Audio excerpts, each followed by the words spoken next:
never thought I'd be sharing this story, but some experiences stick with you, lingering in your mind until you finally let them out.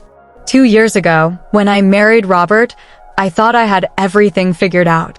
His son Tyler was 19, mature, respectful, and adjusting well to our blended family situation. Our suburban home was finally feeling complete, until that rainy Friday afternoon when my sister Lisa showed up unannounced. What happened next would test boundaries I never knew existed and force me to choose between family loyalty and protecting what we'd built. Before I continue this true story, make sure to subscribe to Tales of Lust and hit that notification bell. Our channel shares real experiences that most people keep hidden in the shadows of their minds. Robert and I had been married for almost 2 years, and adjusting to life as a stepmother hadn't been easy. Tyler was already an adult when we met, so I never tried to replace his mom. Instead, we developed something different, a friendship built on mutual respect. Over time, our morning coffee conversations became a ritual we both looked forward to. There was something special about those quiet moments before Robert woke up, just Tyler and me talking about his college applications, his future plans, or sometimes his girlfriend troubles.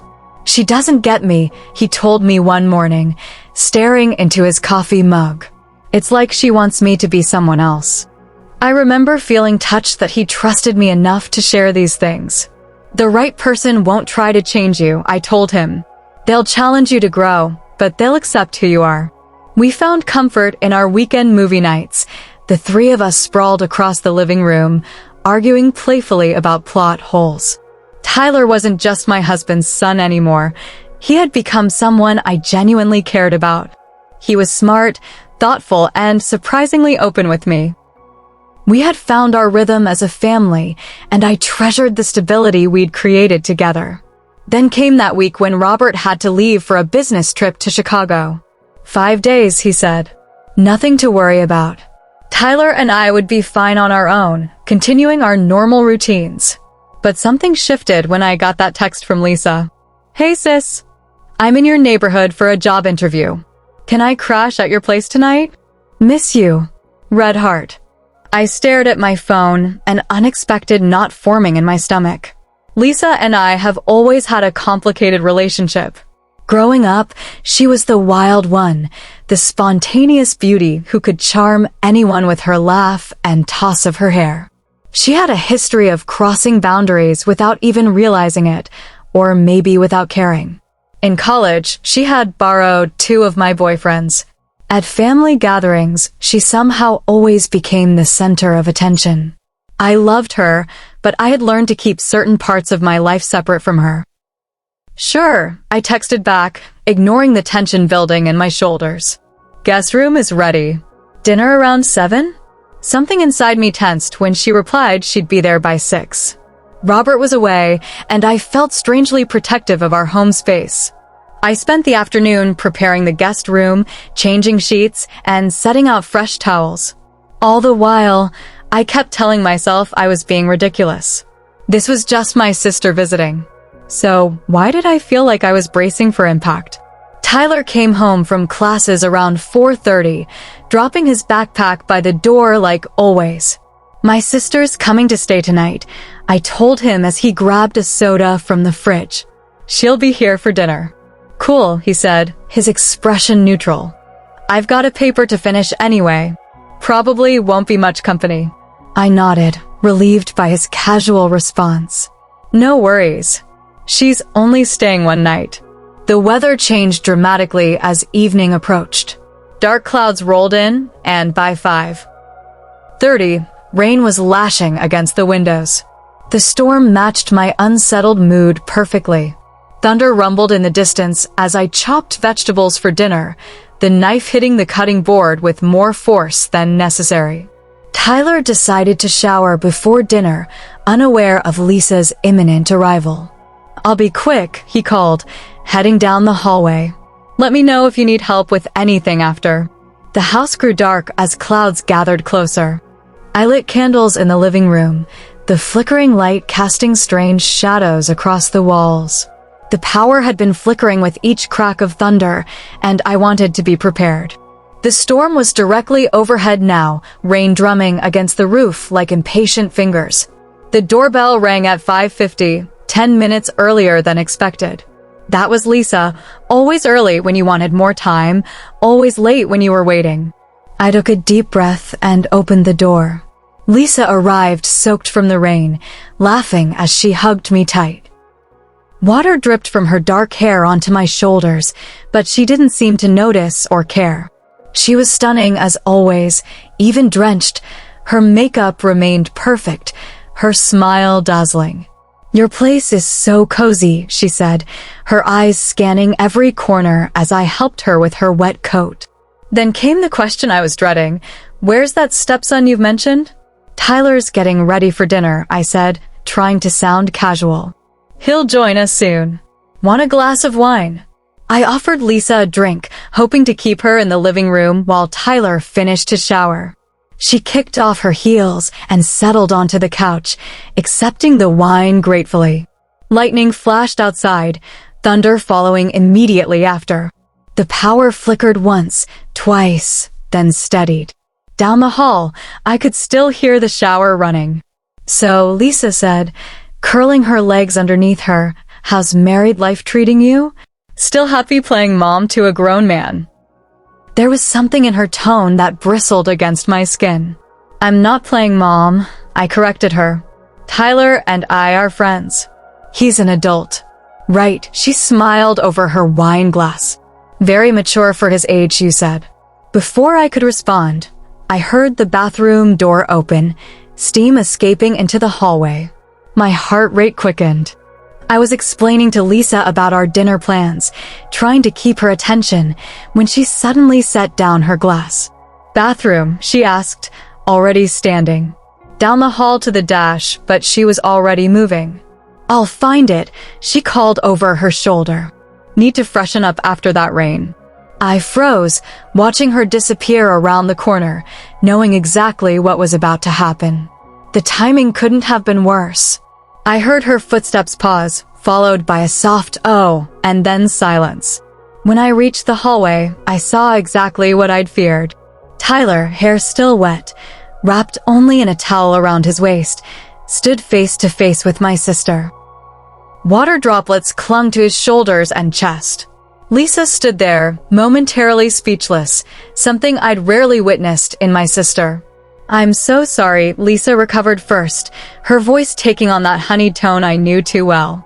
"You must be Tyler." "I'm Lisa, your stepmom's sister." Tyler shifted uncomfortably, one hand gripping his towel tighter. "Nice to meet you," he said, his eyes flicking toward me with a clear message, "Help." "Lisa, let Tyler get dressed," I said, stepping forward. "Dinner's almost ready anyway." The air in the house felt different afterward. Tyler emerged in jeans and a t-shirt, his hair still damp. Dinner was filled with Lisa's questions about Tyler's studies, his interests, his girlfriend. Her attention felt excessive, making me increasingly uncomfortable. I noticed how she leaned forward when he spoke, how she laughed too loudly at his casual jokes, how her eyes lingered on him when she thought I wasn't watching. Tyler answered politely but briefly, his usual openness replaced with careful responses. I could see him retreating, becoming the version of himself he showed to strangers. Under the table, my nails dug into my palms. After dinner, Tyler excused himself to work on his paper. "Nice meeting you," he said to Lisa, giving me a look I couldn't quite interpret before disappearing into his room. Later that night, after Tyler had gone to bed, Lisa and I shared the remaining wine in the living room. The storm had passed, leaving behind that charged stillness that follows heavy rain. The candles were still burning, creating pools of golden light in the otherwise darkened room. "He's very mature for his age," Lisa commented, swirling her wine thoughtfully. "You've become quite the protective stepmom, haven't you?" "I see how you were watching me around him." My defenses rose immediately. "What does that mean?" "Nothing bad," she said, setting down her glass. "It's actually sweet." "You're guarding your territory." "He's not territory," I replied, my voice sharper than intended. "He's family. Something shifted in Lisa's expression then, a crack in her perfect facade. Family, she repeated softly. You've always been good at creating that. Even when we were kids, you made friends who became like family. I never figured out how you do it. I found myself admitting things I hadn't even acknowledged. It's not just about Tyler. It's us, Lisa. The way you've always needed to be the center of attention, even in spaces that aren't yours. You walk into a room, and suddenly everything revolves around you. She looked genuinely surprised. Is that how you see me? Sometimes, I admitted. Like tonight. The way you were with Tyler. Lisa was quiet for a moment, watching the candle flames dance. You have this perfect little family now, she said finally, her voice catching. I guess I wanted to see if it was real or just another Facebook facade. Everyone's life looks perfect online, you know. It's not perfect, I told her. But it's real. We've worked hard to build trust. Trust, she echoed, looking down at her hands. That's never been my strong suit, has it? Not giving it, not earning it. For the first time in years, I saw my sister, really saw her. Not the confident, flirtatious woman who commanded every room, but the girl who had grown up feeling second best, who collected attention like armor. The next morning, I was up early as usual, preparing coffee in the kitchen. To my surprise, Tyler joined me, even though it was Saturday and he typically slept in. Couldn't sleep? I asked, sliding a mug toward him. He shook his head, glancing toward the guest room. No offense to your sister, he said quietly, but the way she looks at me makes me feel. I don't know. Like I'm being studied. Or hunted. The protective instinct that rose in me was fierce and immediate. This was Tyler, the same person who had gradually opened up to me, who trusted me with his thoughts and worries. I realized in that moment that the boundaries of our family, this fragile thing we'd built, needed to be protected, even from my own sister. I understand, I told him. And I'm sorry. She's complicated. Most people are, he shrugged. But not everyone makes you feel uncomfortable in your own home. His words hit me hard. This was his home. A place where he should feel safe, not scrutinized or objectified. I made my decision then. When Lisa finally emerged around 10, I had already made up my mind. She was pouring herself coffee when I approached her. I think it might be better if you stayed at a hotel tonight, I said, trying to keep my voice gentle but firm. She turned, surprise clear on her face. What? Why? Tyler isn't comfortable, I said simply. And this is his home. Are you serious? Lisa set down her mug. It's one more night, and I barely interacted with him. It's not about the quantity of interaction, I explained. It's about the quality. The way you were looking at him, the questions, the attention, it made him uncomfortable. And that makes me uncomfortable. Lisa's expression hardened. So you're choosing him over your own sister? Blood means nothing to you. This isn't about choosing sides. I'm not asking you to understand completely, I told her. I'm asking you to respect that this is my home, my family, and there are lines that matter to me. Family, she repeated with a bitter laugh. 2 years with them, and they're more family than I am? Family isn't just about blood, I said quietly. It's about respect and boundaries. The hurt in her eyes was real, but so was my resolve. An hour later, she was packing her bags, a mix of hurt and understanding on her face. As she zipped her suitcase, Lisa looked up at me. I've never had what you have, she said softly. A place where I truly belong. Someone who would protect me the way you protect them. The words hung in the air between us, heavy with truth. Maybe that's because you never stay in one place long enough, I suggested. You're always moving on to the next exciting thing. We hugged longer than usual at the door. I'm sorry, she whispered. Whether she was apologizing for this visit or for our entire history, I wasn't sure. Tyler came out of his room as she was leaving, offering a polite but distant goodbye in the hallway.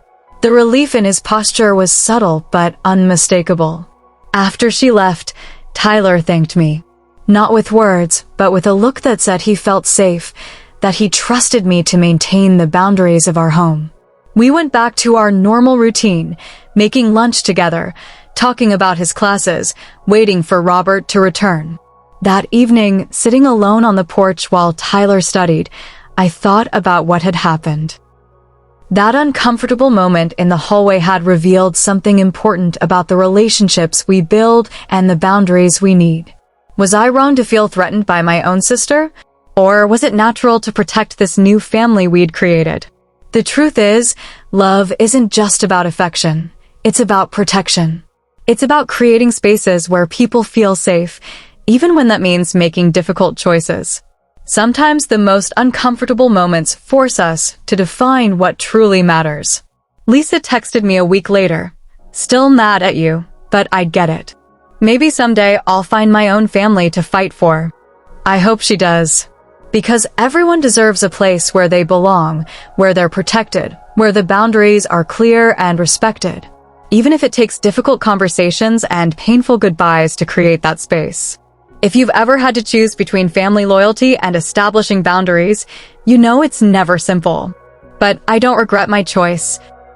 Some relationships are worth protecting, even at a cost. For more true stories about the complicated dance of relationships and desire, subscribe to Tales of Lust. New stories every day that explore what we truly want and what we're willing to do to protect it.